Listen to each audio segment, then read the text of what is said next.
북한의 도발이 있을 때마다 종종 등장하는 대북 선제 타격론, 안태웅 기자와 좀 더 짚어보겠습니다.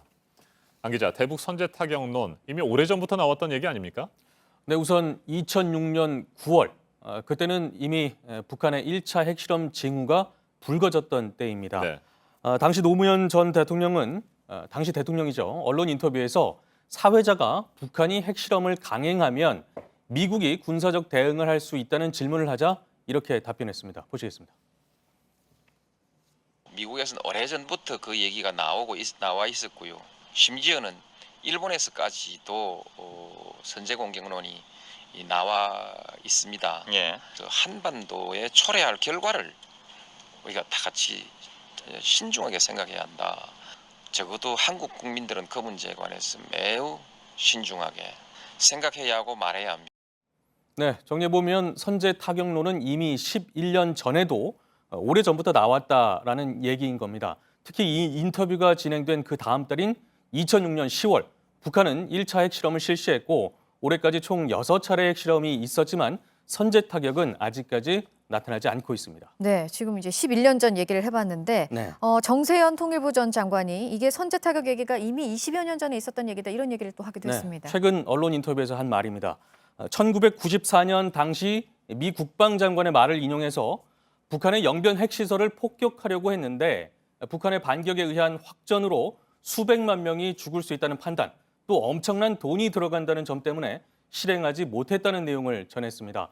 정세현 전 장관은 그러면서 지금은 1994년보다 사정이 훨씬 안 좋고 10여 개의 북한 핵무기가 어디에 있는지 알고 선제 타격을 한다는 것인지 의문이라면서 대북 선제 타격은 상상의 세계에서 이론적으로나 가능한 이야기이다라고 주장하기도 했습니다. 네, 블라디미르 푸틴 러시아 대통령도 최근에 정세현 전 장관과 비슷한 발언을 하지 않았습니까?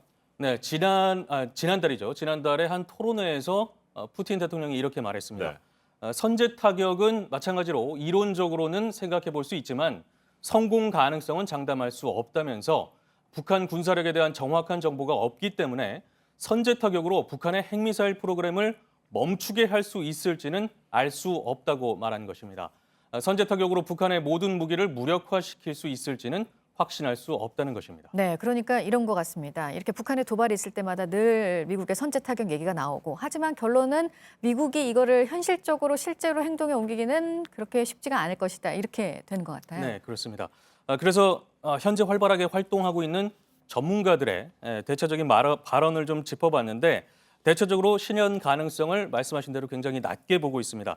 다만 그 가능성은 점점 높아지고 있다는 시각도 적지가 않습니다. 우선 대북 선제 타격으로 전쟁이 날 경우 중국은 당장 북한 난민을 수용해야 할 수도 있기 때문에 사전에 이를 차단할 수밖에 없을 것이고 또 전례로 봤을 때 이번 선제 타격론 또한 군사 정치적 수사 이것이란 주장입니다. 들어보시죠.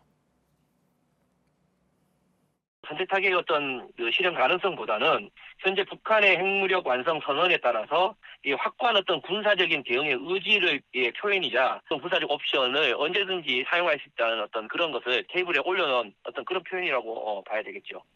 네, 반면 과거와는 상황이 다르다는 견해도 있습니다. 계속해서 듣겠습니다. 핵을 가진 북한이 그 대륙간 탄도 미사일 능력을 결합해서 미국 본토를 공격할 수 있는 상황에 지금 들어가는 것이고요. 그 세계 질서를 유지하는 NPT 체제가 완전히 붕괴될 위기에 있기 때문에 만약 이 두 가지가 결합한다면 미국의 그 세계 질서의 어떤 그 리더로서의 역할은 상당한 타격을 받게 됩니다. 네, 그러니까 과거와 지금 확실히 분명히 다른 상황이긴 하지만 여전히 실행은 그렇게 쉽지는 않을 것이다. 이렇게 정리를 해보면 될 것 같습니다. 안태웅 기자 여기까지 듣겠습니다. 수고했습니다.